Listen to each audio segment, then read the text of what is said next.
چند ایک مسلمان سوار اس حصار پر حملہ آور ہوئے۔ محافظوں نے بڑا ہی سخت مقابلہ کیا۔ رومیوں کی تعداد زیادہ تھی، اس کے علاوہ انہیں اپنے سالار منیاس کے ساتھ دلی محبت تھی، اس لیے وہ جم کر لڑے اور بڑی اچھی ترتیب میں تابڑ توڑ حملے کرتے رہے، لیکن ان کا ہر حملہ یوں بیکار جاتا جیسے ہوا میں ایک گھونسا مارا ہو۔ اس کی وجہ یہ تھی کہ ان کا مقابلہ ایسے سواروں کے ساتھ تھا جو جم کر نہیں لڑتے تھے، ان کا انداز کچھ اور تھا۔ حملے رومی کر رہے تھے اور نقصان بھی انہی کا ہو رہا تھا۔ خالد رضی اللہ عنہ خود بھی سپاہیوں کی طرح لڑ رہے تھے، انہیں اپنے سواروں کو چالیں بتانے کی ضرورت پیش ہی نہیں آتی تھی۔ ایسی ضرورت منیاس کو تھی۔ وہ دیکھ رہا تھا کہ اس کی فوج کی ترتیب بکھر رہی ہے۔ اس نے کسی ایسے مقام پر پہنچنے کی کوشش کی جہاں سے وہ اپنی فوج کو دیکھ کر کوئی چال چل سکتا، مگر مسلمان سواروں نے اس کے محافظوں کا حصار توڑ کر اسے قتل کر دیا۔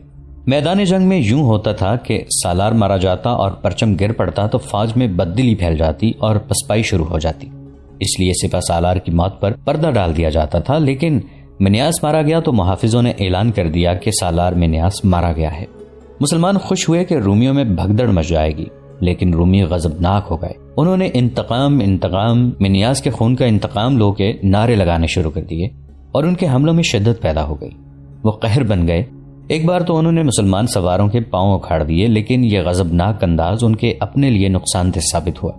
انہیں صحیح طور طریقے سے لڑانے والا مارا گیا تھا۔ اب وہ غصے میں آئے ہوئے ہجوم کی صورت اختیار کر گئے تھے۔ خالد رضی اللہ عنہ نے رومیوں کو اس کیفیت میں دیکھا تو اپنے سواروں کو نئی ہدایات دیں۔ اس کے بعد رومیوں کا جیسے قتل عام شروع ہو گیا ہو، اس کے باوجود وہ پسپا نہیں ہو رہے تھے۔ اس کا نتیجہ یہ ہوا کہ کوئی ایک بھی رومی میدان سے نہ بھاگا اور کوئی ایک بھی رومی زندہ نہ رہا۔ زیادہ تر مورخ متفقہ طور پر لکھتے ہیں کہ منیاس کی فوج کا ایک بھی سپاہی زندہ نہیں رہا تھا اور بھاگا بھی کوئی نہیں۔ مسلمانوں کا جانی نقصان بہت ہی کم تھا۔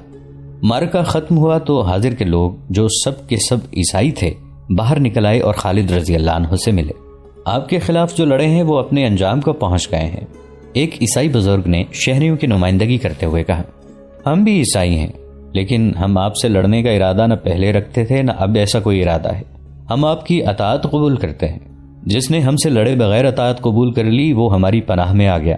خالد رضی اللہ عنہ نے کہا، نہ تم پر جزیہ واجب ہے نہ ہم تمہیں اسلام قبول کرنے کو کہتے ہیں، تمہاری عبادت گاہیں محفوظ رہیں گی۔ ابھی ابو عبیدہ رضی اللہ عنہ کے دستے نہیں پہنچے تھے، انہیں محاصرے کے لیے جانا تھا، اس لیے انہیں کوئی جلدی نہیں تھی۔ انہوں نے ایک پڑاؤ بھی کیا تھا۔ خالد رضی اللہ عنہ نے وہاں انتظار نہ کیا کیونکہ انہیں قنسرین کو محاصرے میں لینا تھا۔ یہ جگہ وہاں سے زیادہ دور نہیں تھی۔ قنسرین کے اندر رومیوں کی کچھ فوج موجود تھی۔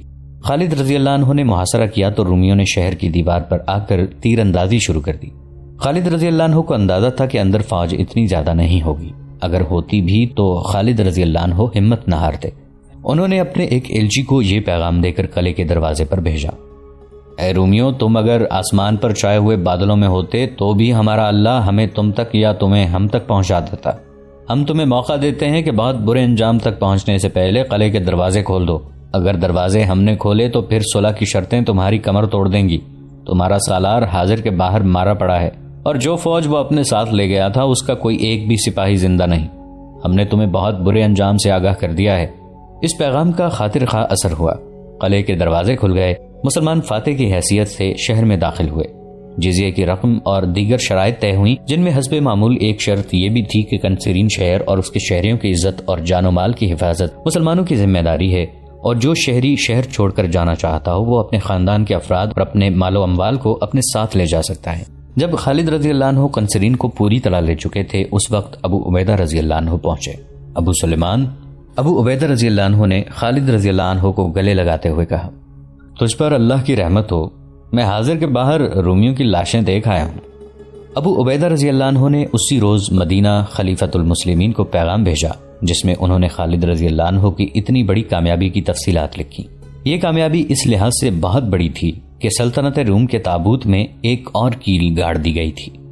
تقریباً تمام مورخوں نے لکھا ہے کہ امیر المؤمنین عمر بن خطاب رضی اللہ عنہ نے یہ پیغام پڑھ کر کہا تھا، اللہ نے خالد کو سپاہ گری اور سالاری پیدائش کے ساتھ ہی عطا فرمائی تھی۔ ابو بکر پر اللہ کی رحمت ہو، وہ مجھ سے بہت بہتر مردم شناس تھے۔ قنسرین سے آگے حلب ایک اور مشہور شہر تھا جہاں رومیوں کی خاصی بڑی تعداد قلعہ بند تھی۔ رومی سالار جو وہاں کا قلعہ دار تھا اس کا نام یوقنا تھا۔ یہ بھی تجربہ کار سالار تھا جس نے بے شمار لڑائیاں لڑیں اور ہر لڑائی میں فتح حاصل کی تھی۔ ابو عبیدہ رضی اللہ عنہ اور خالد رضی اللہ عنہ حلب کی طرف پیش قدمی کر رہے تھے۔ رومی سالار یوقنہ کو اطلاع ملی کہ مسلمانوں کا لشکر آ رہا ہے۔ رومی سالاروں نے کچھ عرصے سے یہ سلسلہ شروع کر دیا تھا کہ جب وہ سنتے تھے کہ مسلمانوں کا لشکر آ رہا ہے، وہ اپنے دستوں کو اکٹھا کر کے جوشیلی تقریر کرتے اور قلعے سے باہر آ کر لڑتے تھے۔ یہ ایک دلیرانہ اقدام تھا۔ وہ شاید یہ ظاہر کرنا چاہتے تھے کہ وہ مسلمانوں سے نہیں ڈرتے۔ یوقنہ نے بھی ایسے ہی کیا۔ وہ حلب سے اپنے دستے نکال کر قلعے سے 6 میل دور آ گیا۔ مسلمانوں کی فوج کے ہراول میں اب بھی خالد رضی اللہ عنہ اپنے سواروں کے ساتھ تھے۔ یوقنہ نے اپنے ساتھی سالار منیاس کی طرح مسلمانوں کے ہراول سے ٹکر لینے کا طریقہ اختیار کیا۔ یوقنہ کو یقین تھا کہ وہ مسلمانوں کو قلعے سے دور ہی دور ختم کر دے گا۔ اسے بھی منیاس کی طرح توقع ہوگی کہ آمنے سامنے آ کر مسلمان رک جائیں گے اور جنگی ترتیب میں آ کر لڑیں گے۔ اب بھی خالد رضی اللہ عنہ نے ویسے ہی کیا کہ اطلاع ملتے ہی کہ آگے رومی لشکر آ رہا ہے، اپنے دستے کو جنگی ترتیب میں کر لیا۔ رومیوں کو دیکھ کر خالد رضی اللہ عنہ نے اپنے دستوں کو روکا نہیں، انہیں 3 حصوں میں تقسیم کر کے پہلوں سے حملہ کر دیا۔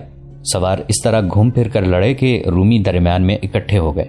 خالد رضی اللہ عنہ نے سامنے سے بھی حملہ کر دیا۔ خالد رضی اللہ عنہ کا یہ جارحانہ انداز یوقنہ کے لیے غیر متوقع تھا۔ اس نے جو سوچا تھا اس کے الٹ ہوا اور اس کے دستوں کے قدم اکھڑ گئے۔ اس معرکے میں بھی رومیوں کی تعداد مسلمانوں کی نسبت زیادہ تھی۔ یوقنہ کے دستے حوصلہ ہار بیٹھے۔ اس نے پسپائی اختیار کی اور قلعے میں چلا گیا۔ یہ قلعہ پہاڑی کے اوپر تھا، اس لیے اسے سر کرنا بہت مشکل تھا۔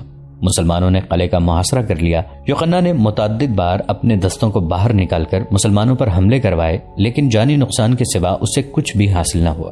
یوقنہ کو امید یہ تھی کہ شہنشاہ ہرقل کمک اور رسد بھیجے گا۔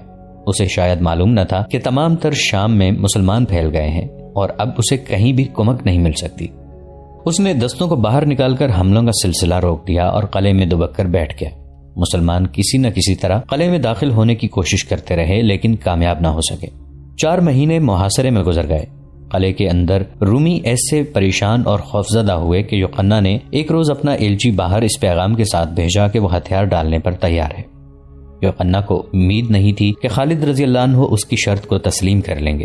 اس کی شرط یہ تھی کہ اسے اور اس کی فوج کو قلعے سے چلے جانے دیا جائے۔ اس کے ایلچی نے جب واپس آ کر اسے بتایا کہ مسلمانوں نے اس کی شرط مان لی ہے تو وہ حیران رہ گیا۔ نہیں، اس نے کہا، ایسا نہیں ہو سکتا کہ فاتح اس فوج کو بخش دے جس نے اس کے آگے ہتھیار ڈالے ہوں۔ میں جانتا ہوں کیا ہوگا، جب نہتے سپاہی باہر نکلیں گے تو مسلمان انہیں قتل کر دیں گے۔ آخر وہ وقت آ گیا جب یوقنہ کے دستے بغیر ہتھیاروں کے باہر نکلے اور مسلمانوں کی فوج کے درمیان سے گزر گئے۔ یوقنہ کو سب سے پہلے نکلنا چاہیے تھا، لیکن وہ آخر میں بھی باہر نہ نکلا۔ خالد رضی اللہ عنہ قلعے میں گئے تو یوقنہ نے ان کا استقبال کیا۔ اے رومی سالار، خالد رضی اللہ عنہ نے کہا، تو جا سکتا ہے۔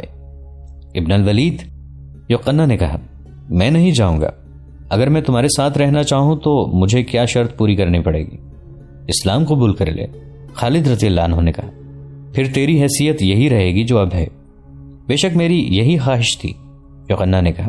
اس نے خالد رضی اللہ عنہ کے ہاتھ پر اسلام قبول کر لیا اور اگلے ہی معرکے میں اس نے ثابت کر دیا کہ وہ اسلام کا وفادار سالار ہے۔ انطاکیہ شام کا ایک بڑا شہر تھا۔ اس کی اہمیت یہ تھی کہ شہنشاہ ہرقل نے اسے اپنا ہیڈ کوارٹر بنایا تھا۔ یہیں سے وہ احکام، کمک اور رسد وغیرہ اپنی فوج کو بھجوایا کرتا تھا۔ ہرقل اب وہاں نہیں تھا، وہ شام کی سرحد سے جا چکا تھا اور غالباً قسطنطنیہ میں تھا، لیکن انطاکیہ میں رومی فوج اور ہیڈ کوارٹر موجود تھا۔ وہاں سے رومیوں کو نکالنا لازمی تھا، اس سے شام کی فتح مکمل ہو جاتی تھی۔ ابو عبیدہ رضی اللہ عنہ نے انطاکیہ کی طرف پیش قدمی کا حکم دے دیا۔ حسب معمول خالد رضی اللہ عنہ اپنے گھڑ سوار دستے کے ساتھ ہراول میں جا رہے تھے۔ انطاکیہ چونکہ رومیوں کا آخری بڑا قلعہ اور اہم مقام رہ گیا تھا اور وہ رومی فوج کا مرکز بھی تھا، اس لیے توقع تھی کہ وہاں یرموک جیسا خونریز معرکہ ہوگا۔ ابو عبیدہ رضی اللہ عنہ اور خالد رضی اللہ عنہ نے اپنے مجاہدین کو آگاہ کر دیا تھا کہ آگے کیا خطرہ ہے۔ سب سے بڑا خطرہ تو یہ تھا کہ مجاہدین کی اس فوج کو مدینہ سے نکلے 4 سال ہو چلے تھے اور وہ مسلسل لڑ رہے تھے۔ جہاں تک جسموں کا تعلق تھا وہ ختم ہو چکے تھے۔ اب تو یہ روح کی قوت تھی جو انہیں انسانی سطح سے بہت اوپر لے گئی تھی۔ انہوں نے اپنے آپ کو اللہ کے سپرد کر دیا تھا۔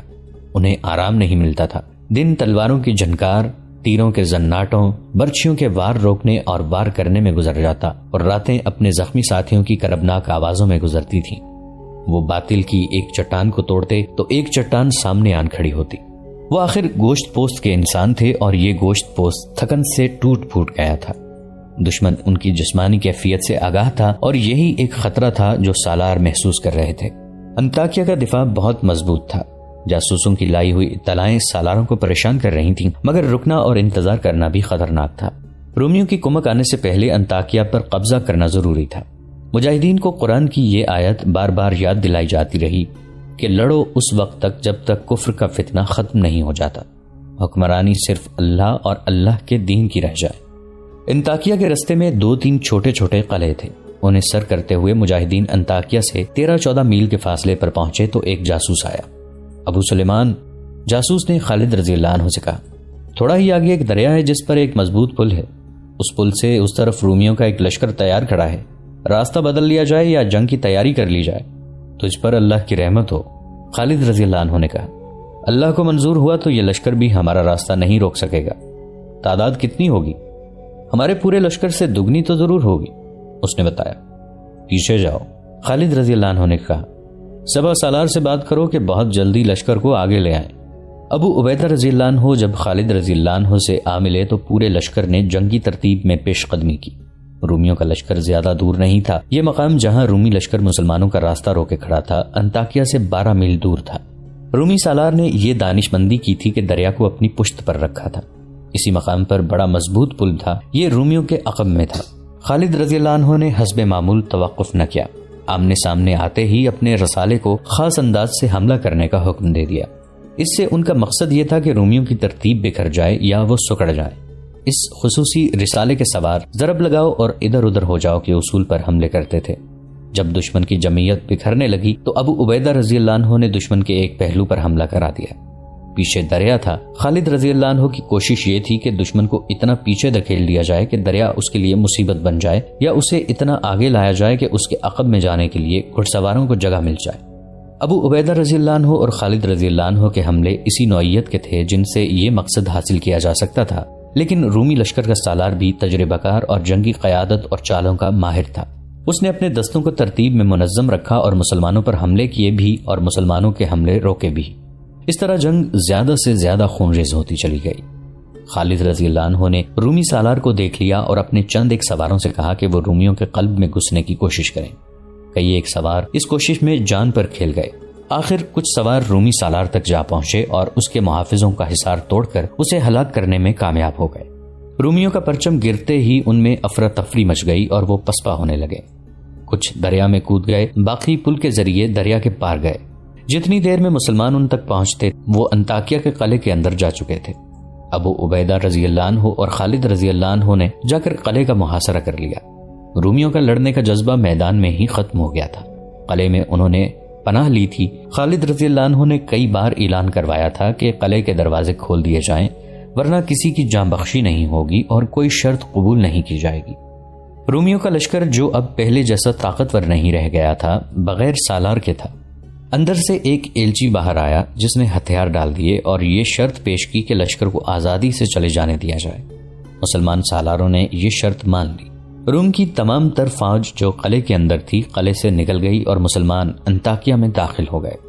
یہ 30 اکتوبر 637 عیسوی بمطابق 5 شوال 16 ہجری کا دن تھا۔ رومیوں کا آخری اور سب سے بڑا شہر بھی مسلمانوں کے ہاتھ آ گیا۔ اس کے بعد چھوٹی چھوٹی 2-4 جگہیں رہ گئی تھیں جہاں رومی موجود تھے، لیکن وہ لڑنے کے لیے موجود نہیں تھے، بلکہ انہیں بھاگ نکلنے کا کوئی راستہ نہیں مل رہا تھا۔ 637 عیسوی کے آخری مہینے تک شام پر مسلمانوں کا قبضہ مکمل ہو گیا اور وہاں رومیوں کا عمل دخل بالکل ہی ختم ہو گیا۔ قسطنطنیہ میں ہرقل عیسائیوں کے ایک وفد کے سامنے اپنے محل میں بیٹھا تھا۔ یہ وہی شہنشاہ ہرقل تھا جس کی آنکھوں کی ہلکی سی جنبش سے کئی انسانوں کو جلاد کے حوالے کر دیا جاتا تھا۔ یہی ہرقل تھا جس نے ابتدا میں مسلمانوں کو ہمیشہ کے لیے ختم کر دینے کا حکم دیا تھا۔ یہی ہرقل تھا جس نے حیرت کا اظہار کیا تھا کہ عرب کے ان بدوؤں کو یہ جرت کیوں کر ہوئی کہ انہوں نے سلطنت روم کے سرحد کے اندر قدم رکھا ہے۔ اب تھوڑے ہی عرصے بعد وہی ہرقل اپنی آدھی سلطنت مسلمانوں کے حوالے کر کے شکست خوردگی کے عالم میں اپنے دارالحکومت قسطنطنیہ میں بیٹھا تھا، جیسے کبھی نہ ہارنے والا جواری بازی ہار گیا ہو اور اس کے پاس پھوٹی کوڑی بھی نہ رہی ہو۔ تم لوگ مجھے کس طرح یقین دلا سکتے ہو کہ مسلمانوں کو ان علاقوں سے باہر نکال دو گے جو انہوں نے فتح کر لیے ہیں؟ ہرقل ان عیسائیوں سے کہہ رہا تھا، اگر تم میں اتنی جان ہوتی تو آج میں تمہارے درمیان اس طرح نہ بیٹھا ہوتا۔ شہنشاہ روم، عیسائیوں کے وفد کے لیڈر نے کہا، اب یہ سوچنا بیکار ہے کہ شکست کا ذمہ دار کون ہے. ہم یہ مسئلہ لے کر آئے ہیں وہ ایک بار پھر سن لیں. آپ جس خطے کو مسلمانوں کے حوالے کر کے آئے ہیں وہ نہ آپ کا تھا نہ مسلمانوں کا ہے، وہ ہمارا خطہ ہے. شکست آپ کی فوج کو ہوئی لیکن ایک غیر قوم کے غلام ہم بن گئے ہیں. مسلمانوں نے جزیہ ہم سے لیا ہے، یہ ہماری بے عزتی ہے. ہماری مجبوری یہ ہے کہ ہم مسلمانوں کے خلاف لڑ نہیں سکتے. ہم لڑیں گے، ہم اپنی جانیں قربان کرنے کو تیار ہیں، لیکن ہمیں آپ کی مدد کی ضرورت ہے. اگر آپ کمک بھیجنے کا وعدہ کریں تو ہم مسلمانوں کے خلاف جنگ کا اعلان کر دیتے ہیں. ہرقل ان عیسائیوں کی جو شام کے شمالی علاقے کے رہنے والے تھے یہ باتیں اس طرح سن رہا تھا جیسے یہ لوگ اس سے بھیک مانگنے آئے ہیں اور اسے ان لوگوں کے اس مسئلے کے ساتھ کوئی دلچسپی نہ ہو. حقیقت یہ تھی کہ ہرقل چاہتا ہی یہی تھا کہ شام کے عیسائیوں کو مسلمانوں کے خلاف ایسی جنگ کے لیے تیار کرے جو بہت ہی طویل ہو، تاکہ مسلمان شام کے علاقے میں ہی الجھے رہیں اور روم کی سلطنت میں مزید آگے نہ بڑھیں. یہ جنگ شب خون قسم کی ہو سکتی تھی. بیشتر مورخوں نے لکھا ہے کہ ہرقل نے درپردہ شام کے قابل اعتماد پادریوں کو اکسایا تھا کہ وہ عیسائیوں کو مسلمانوں کے خلاف استعمال کریں. تاریخوں میں یہ بھی لکھا ہے کہ عیسائی تیار ہو گئے تھے. عیسائیوں کا یہ وفد جو اس کے پاس بیٹھا تھا اس سے بے خبر تھا کہ جو تجویز پیش کرنے آئے ہیں اس پر ہرقل پہلے ہی کام کر رہا ہے. اس وفد پر وہ یہ ظاہر کرنا چاہتا تھا کہ انہیں مدد دے گا اور یہ مدد کر کے وہ ان پہ بڑا احسان کر رہا ہے. آخر میں ہرقل نے انہیں کہا کہ وہ واپس جا کر اپنے پادریوں سے ملیں اور پادری انہیں بتائیں گے کہ اس تجویز پر کس طرح عمل درآمد ہوگا. اس نے انہیں یہ بھی بتایا کہ عیسائی جب مسلمانوں پر جگہ جگہ حملے شروع کریں گے تو ہرقل انہیں کمک کی صورت میں اپنی فوج دے دے گا. مسلمانوں نے اپنے جاسوس تمام علاقے میں پھیلا رکھے تھے، جن میں ایسے جاسوس بھی تھے جو عیسائی بن کر عیسائیوں کے ساتھ رہتے اور پادریوں کے مرید بنے ہوئے تھے. ان میں سے بعض شام سے نکل کر جنوبی ترکی تک چلے گئے تھے. یہ علاقہ سلطنت روم کا حصہ تھا. ایک روز ایک جاسوس نے شمالی شام کے جاسوسوں سے رپورٹیں لے کر ابو عبیدہ رضی اللہ عنہ کو آ کر بتایا تھا کہ عیسائی وسیع پیمانے پر جنگی تیاریاں کر رہے ہیں اور ہرقل نے انہیں کمک دینے کا وعدہ کیا ہے. اس کے بعد 2 جاسوس اور آئے جنہوں نے اس قسم کی رپورٹیں دی. ان سے بڑی خوفناک صورت سامنے آئی. عیسائیوں کا اجتماع بہت زیادہ تھا. ابو عبیدہ رضی اللہ عنہ اور خالد رضی اللہ عنہ کو احساس تھا کہ عیسائیوں کے خلاف ٹکر بہت خطرناک ہوگی. اس کی وجہ یہ تھی کہ رومی جن علاقوں سے بھاگے تھے وہ ان کے نہیں تھے. وہ تو بھاگ کر اپنی باقی سلطنت میں جا پناہ گزین ہوئے تھے. یہ خطے دراصل عیسائیوں کے تھے. مسلمانوں کی اطاعت قبول کر کے انہیں کوئی معاشی، معاشرتی یا مذہبی پابندی نہیں تھی، لیکن وہ مسلمانوں کی غلامی قبول کرنے پر آمادہ نہیں تھے. لڑائی کی صورت میں اگر انہیں شکست ہوتی تو ان کے لیے کوئی پناہ گاہ نہیں تھی، اس لیے انہوں نے جنگ کی تیاریاں ایسے پیمانے پر کی تھیں جو ان کی فتح کا باعث بن سکتی تھیں. جاسوسوں سے پوری رپورٹ لی گئی کہ لڑنے والے عیسائیوں کی تعداد کتنی ہوگی، ان کے ہتھیار کیسے ہوں گے اور ان کی قیادت کیسی ہوگی. خیال کیا جاتا تھا کہ قیادت رومی سالار کریں گے کیونکہ عیسائیوں کے پاس قیادت کے لیے کوئی سالار نہیں تھا. اگر کوئی تھا بھی تو وہ مسلمان سالاروں کی ٹکر کا نہیں ہو سکتا تھا. پھر بھی صورتحال جو پیدا ہو گئی تھی وہ مسلمانوں کے لیے بہت بڑے خطرے کا باعث بن سکتی تھی. ابو سلیمان ابو عبیدہ رضی اللہ عنہ نے خالد رضی اللہ عنہ سے مشورہ لینے کے لیے کہا، شام میں ہماری حکومت نوزائیدہ ہے، ہمارے ابھی قدم جمے نہیں. اگر ہم نے کوئی خطرہ مول لیا اور حالات ہمارے خلاف ہو گئے تو ہم پسپا ہو کر مدینہ تک زندہ بھی نہیں پہنچ سکیں گے. امین الامت خالد رضی اللہ عنہ نے کہا، سوال ہمارے زندہ رہنے یا نہ رہنے کا نہیں ہے، یہ سوچ کے اسلام کا زوال شروع ہو جائے گا. تمام فوج شام میں ہے. کیا یہ بہتر نہیں ہوگا کہ ہم امیر المؤمنین کو اطلاع دے دیں؟ ابو عبیدہ رضی اللہ عنہ نے پوچھا، اور مدینہ سے کمک بھی مانگ لیں. ہماری تعداد رہ ہی کیا گئی ہے. امین الامت خالد رضی اللہ عنہ نے کہا، مدینہ تک پیغام جاتے اور وہاں سے کمک آتے بہت وقت لگے گا. کیا یہ بہتر نہیں ہوگا کہ ہم ہر جگہ سے فوج ایک مقام پر اکٹھی کر لیں؟ ان جگہوں پر ہم ضرورت کے مطابق فوج رہنے دیں. خدا کی قسم میں عیسائیوں کو کھلے میدان میں لا کر لڑانا چاہتا ہوں. یہ باتیں حمص میں ہو رہی تھیں. وہاں دوسرے سالار بھی تھے. ان سب کی رائے یہ تھی کہ حمص کے اندر رہیں اور عیسائیوں کو آنے دیں کہ وہ محاصرہ کر لیں. ابو عبیدہ رضی اللہ عنہ کو اکثریت کی رائے کے مطابق فیصلہ کرنا پڑا. انہوں نے اپنے ان دستوں کو بھی حمص میں بلا لیا جو ارد گرد کے علاقے میں تھے. اس کے ساتھ ہی ابو عبیدہ رضی اللہ عنہ نے ایک تیز رفتار قاصد کے ہاتھ خلیفۃ الرسول عمر رضی اللہ عنہ بن الخطاب کو پیغام بھیج دیا، جس میں انہوں نے تفصیل سے لکھوایا تھا کہ عیسائیوں نے ہرقل کی پشت پناہی میں کیا صورتحال پیدا کر دی ہے. ابو عبیدہ رضی اللہ عنہ نے یہ بھی لکھوایا کہ وہ حمص میں قلعہ بند ہو کر لڑیں گے.